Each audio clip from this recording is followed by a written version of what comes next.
ओम शांति। 31 मई 2021 साकार मुरली। शिव बाबा कहते, मीठे बच्चे, ये दुनिया कब्रिस्तान होने वाली है, इसलिए इससे दिल नहीं लगाओ, परिस्तान को याद करो। आज का प्रश्न, तुम गरीब बच्चों जैसा खुश नसीब दुनिया में कोई भी नहीं, क्यों?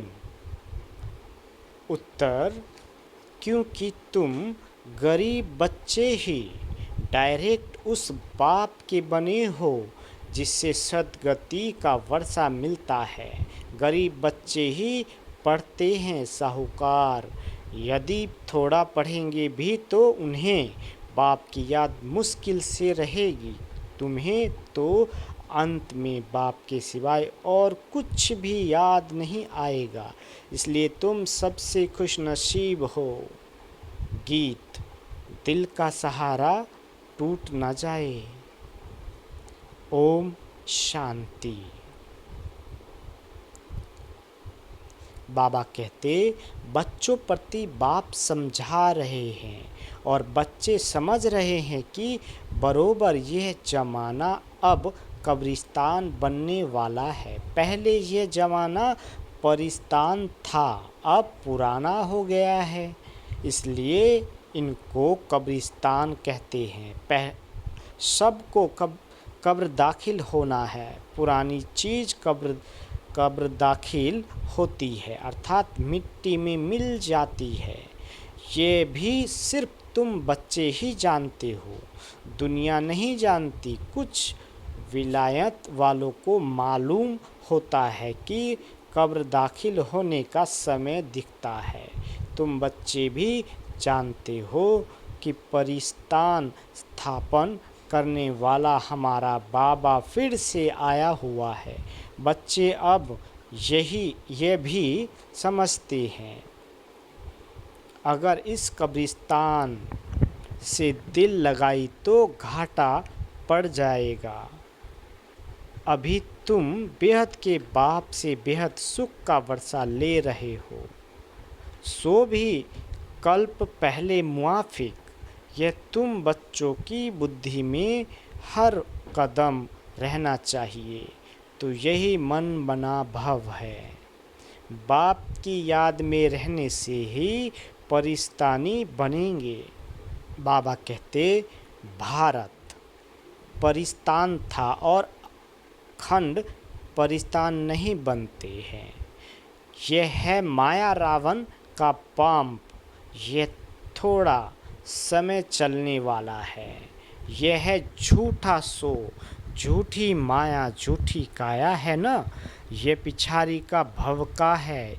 इनको देख कर समझते हैं स्वर्ग तो अभी है, पहले नरक था।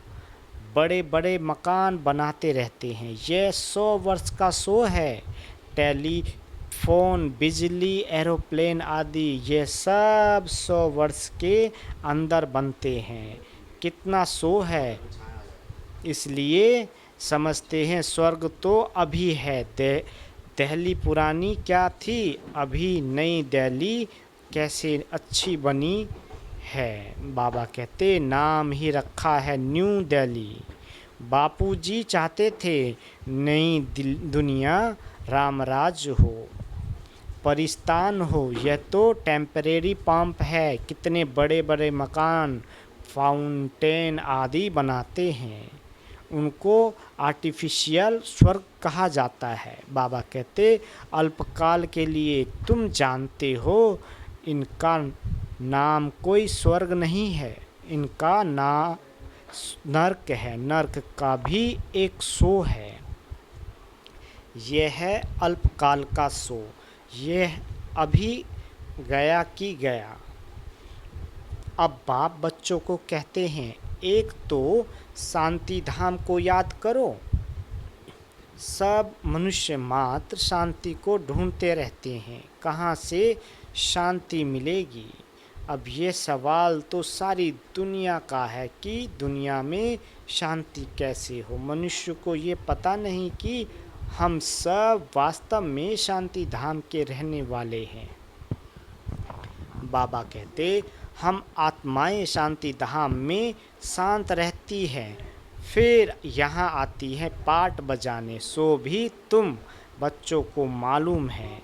अभी तुम पुरुषार्थ कर रहे हो सुख धाम जाने वाया शांति धाम, हर एक की बुद्धि में है हम आत्माएं अभी जाएंगी अपने घर शांति धाम। यहाँ तो शांति की बात हो नहीं सकती, यह है ही दुख धाम। सतयुग पावन दुनिया, कलयुग है पतित दुनिया। इन बातों की समझ अभी तुम बच्चों को आई है। बाबा कहते दुनिया वाले तो कुछ भी नहीं जानते हैं, तुम्हारी बुद्धि में आया है। बेहद का बाप हमको सृष्टि चक्र के आदि मध्य अंत का राज समझाते हैं, फिर कैसे धर्म स्थापक आकर धर्म स्थापन करते हैं। अब सृष्टि में कितने अथाह मनुष्य है। बाबा कहते भारत में ही बहुत है। भारत जब स्वर्ग था तब बहुत साहूकार थे और कोई धर्म नहीं था। तुम बच्चों को रोज रिफ्रेश किया जाता है। जी बाबा, बाप और वर्षे को याद करो, भक्ति मार्ग में भी ये चला आता है। हमेशा उंगली दिखाते हैं कि परम आत्मा को याद करो। परम आत्मा अथवा अल्लाह वहाँ है, परंतु सिर्फ ऐसे ही याद करने से कुछ होता थोड़े ही है। उनको यह भी पता नहीं है कि याद से क्या फ़ायदा होगा।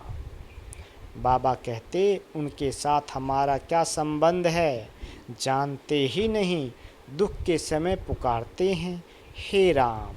आत्मा याद करती है, परंतु उनको ये पता नहीं है कि सुख शांति किसको कहा जाता है। तुम्हारी बुद्धि में आता है कि हम सब एक बाप की संतान हैं, तो फिर दुख क्यों होना चाहिए। बेहद के बाप से सदा सुख का वर्षा मिलना चाहिए। ये भी चित्र में क्लियर है। भगवान है ही स्वर्ग की स्थापना करने वाला, हेवनली गॉड फादर। वह आते भी भारत में ही है, परंतु यह कोई समझते नहीं है। देवी देवता धर्म की स्थापना जरूर संगम पर ही होगी। बाबा कहते सतयुग में कैसे होगी, परंतु ये बातें दूसरे धर्म वाले जानते नहीं। यह तो बाप ही नॉलेजफुल है, समझाते हैं आदि सनातन देवी देवता धर्म कैसे स्थापन हुआ। सतयुग की आयु लाखों वर्ष कहने से बहुत दूर कर देते हैं। तुम बच्चों को चित्रों पर ही समझाना है। भारत में इन लक्ष्मी नारायण का राज्य था, इन्होंने कैसे कब्र, बाबा कहते इन्होंने कैसे कब यह राज पाया ये नहीं जानते। सिर्फ कहते हैं यह सतयुग के मालिक थे, उनके आगे जाकर भीख मांगते हैं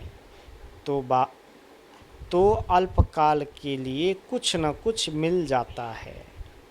कोई दान पुण्य करते हैं, उनको भी अल्पकाल के लिए फल मिल जाता है। गरीब पंचायत के मुखी को भी इतनी ही खुशी रहती है जितनी साहूकार मुखी को गरीब भी अपने को मुखी समझते हैं। बॉम्बे में देखो गरीब लोग कैसे कैसे स्थानों पर रहते हैं। तुम बच्चे अभी समझते हो भल करोड़पति हैं, परंतु कितने दुखी हैं। तुम कहेंगे हमारे जैसा खुशनसीब और कोई नहीं। हम डायरेक्ट बाप के बने हैं, जिससे सद्गति का वर्षा मिलता है। बड़े बड़े आदमी कभी भी ऊंच पद पा नहीं सकेंगे। बाबा कहते जो गरीब है वह साहूकार बन जाते हैं। पढ़ते तुम हो, वह तो अनपढ़ है। करके थोड़ा पढ़ेंगे भी तो भी बाप की याद में रह नहीं सकते। अंत में तुमको सिवाय बाप के और कुछ भी याद नहीं रहना है। जानते हो यह सब कब्रिस्तान होना है। बुद्धि में रहना चाहिए यह जो हम धंधा आदि करते हैं थोड़े समय के लिए है। धनवान लोग धर्मशालाएं आदि बनाते हैं, वह कोई धंधे के लिए नहीं बनाते हैं। जहाँ तीर्थ वहाँ धर्मशालाएं नहीं हो तो कहाँ रहे, इसलिए साहूकार लोग धर्मशालाएं बनाते हैं। ऐसे नहीं कि व्यापारी लोग आकर व्यापार करेंगे। धर्मशाला तीर्थ स्थानों पर बनाई जाती है। अब तुम्हारा सेंटर बड़े से बड़ा तीर्थ है। तुम्हारे सेंटर्स जहाँ जहाँ है वो बड़े से बड़े तीर्थ हैं, जहाँ से मनुष्य को सुख शांति मिलती है। तुम्हारी ये गीता पाठशाला बड़ी है, ये सोर्स ऑफ इनकम है। इससे तुम्हारी बहुत आमदनी होती है। तुम बच्चों के लिए ये भी धर्मशाला है। बाबा कहते हैं बड़े से बड़ा तीर्थ है। तुम बेहद के बाप से बेहद का वर्षा लेते हो। इस जैसा बड़े से बड़ा तीर्थ कोई होता नहीं। उस तीर्थ पर जाने से तो तुमको कुछ भी मिलता नहीं, ये भी तुम समझते हो।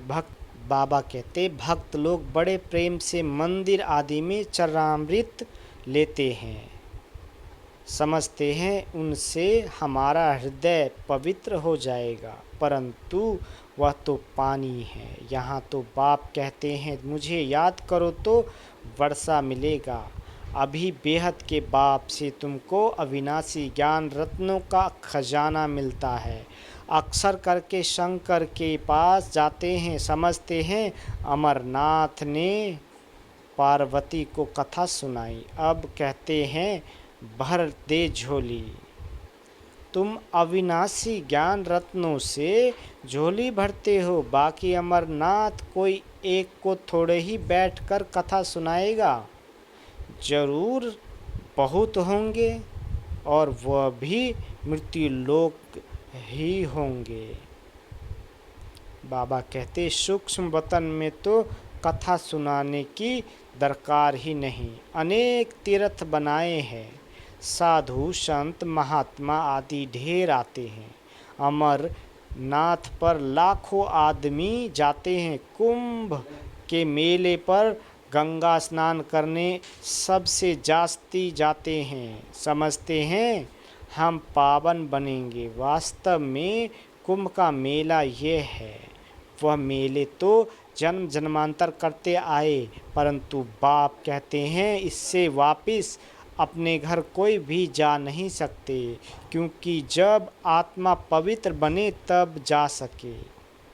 बाबा कहते परंतु अपवित्र होने के कारण सबके पंख टूटे हुए हैं। आत्मा को पंख मिले हैं योग में रहने से। आत्मा सबसे तीखी उड़ती है। कोई का हिसाब किताब लंदन में अमेरिका में होगा तो झट उड़ेंगे, वहाँ सेकंड में पहुँच जाते हैं। लेकिन मुक्ति धाम में तो जब कर्मातीत हो तब जा सके, तब तक यहाँ ही जन्म मरण में आते हैं। जैसे ड्रामा टिक टिक हो चलता है, आत्मा भी ऐसे है, टिक हुई यह गई। इन जैसी तीखी और कोई चीज़ होती नहीं। ढेर की ढेर सब आत्माएं मूल वतन में जाने वाली है। आत्मा को कहाँ पहुँचने में देरी नहीं लगती है। मनुष्य यह बातें समझते नहीं। बाबा कहते तुम बच्चों की बुद्धि में आता है कि नई दुनिया में ज़रूर थोड़ी आत्माएं होंगी और वहाँ बहुत सुखी होंगी। वही आत्माएं अब 84 जन्म भोग बहुत दुखी हुई है। तुमको सारे चक्र का मालूम पड़ता है। तुम्हारी बुद्धि चलती है और कोई मनुष्य मात्र की बुद्धि नहीं चलती। प्रजापिता ब्रह्मा भी गाया हुआ है, कल्प पहले भी तुम ऐसे ही ब्रह्मा कुमार कुमारी बने थे। तुम जानते हो कि हम प्रजापिता ब्रह्मा के बच्चे हैं, हमारे द्वारा बाबा स्वर्ग की स्थापना करा रहे हैं। जब नंबरवार पुरुषार्थ अनुसार लायक बन जाएंगे तो फिर पुरानी दुनिया का विनाश होगा। त्रिमूर्ति भी यहाँ ही गाया हुआ है। त्रिमूर्ति का चित्र भी रखते हैं, उसमें शिव को दिखाते नहीं। कहा भी जाता है ब्रह्मा द्वारा स्थापना कौन कराते हैं? शिव बाबा। विष्णु द्वारा पालना। तुम ब्राह्मण अभी लायक बन रहे हो, देवता बनने के लिए अभी तुम वह पाठ बजा रहे हो, कल्प के बाद फिर बजाएंगे। तुम पवित्र बनते हो, कहते हो बाबा का फरमान है, काम रूपी शत्रु को जीतो, मामेकम याद करो। बहुत सहज है। भक्ति मार्ग में तुम बच्चों ने बहुत दुख देखे हैं। बाबा कहते करके थोड़ा सुख है तो भी अल्पकाल के लिए। भक्ति में साक्षात्कार होता है सो भी अल्पकाल के लिए। तुम्हारी आस पूरी होती है, यह साक्षात्कार होता है, वह भी मैं कराता हूँ। शिव बाबा कहते ड्रामा में नूंद है, जो पास्ट हुआ second by second drama shoot किया हुआ है। ऐसे नहीं कहते हैं अब शूट हुआ, नहीं, यह तो अनादि बनाया ड्रामा है। जितने भी एक्टर्स हैं सबका पार्ट अविनाशी है। मोक्ष को कोई नहीं पाते हैं। सन्यासी लोग कहते हैं हम लीन हो जानते हैं। बाप समझाते हैं तुम अविनाशी आत्मा हो, आत्मा बिंदी है। इतनी छोटी सी बिंदी में 84 जन्मों का पाठ नूंधा हुआ है। यह चक्र चलता ही रहता है। जो पहले पहले पाठ बजाने आते हैं वही 84 जन्म लेते हैं, सब तो ले न सके। बाबा समझाते तुम्हारे सिवाय और कोई की बुद्धि में यह नॉलेज नहीं है। ज्ञान का सागर एक ही बाप है। तुम जानते हो हम बाप से वर्षा ले रहे हैं। बाप हमको पतित से पावन बनाते हैं, सुख और शांति का वर्षा देते हैं।